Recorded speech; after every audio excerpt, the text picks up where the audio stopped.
కానీ పొరపాటు జరిగితే మళ్ళీ చంద్రముఖి లకలక అంటూ సైకిల్ ఎక్కి మీ ఇంటికి వస్తుంది, చేతిలో టీ గ్లాస్ పట్టుకుంటుంది.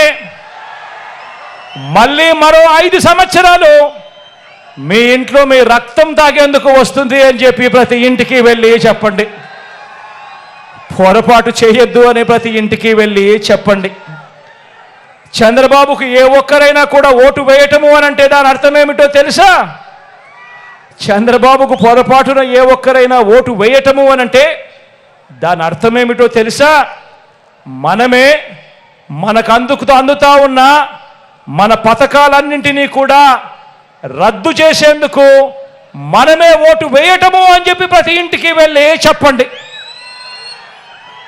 చంద్రబాబును నమ్మటము అని అంటే అబద్ధాన్ని, మోసాన్ని, వెన్నుపోటును నమ్మినట్టే అని చెప్పి ప్రతి ఇంటికి వెళ్ళి చెప్పండి.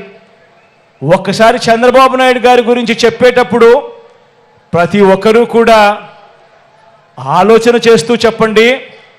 ఇదిగో చంద్రబాబు తీయటి మాటలు, రంగురంగుల వాగ్దానాలు, చంద్రబాబు నాయుడు మాటల్లో విషయం ఎలా ఉంటుందో ఇదే దత్తుపుత్రుడితో, ఇదే మోడీ గారితో కలిసి ఇదే చంద్రబాబు నాయుడు గారు 2014లో ప్రజలకు ఏం చెప్పాడో, ఎంతటి మోసం చేశాడో వారు చేసిన పాంఫ్లెట్ను మీరే ఒక్కసారి చూడండి.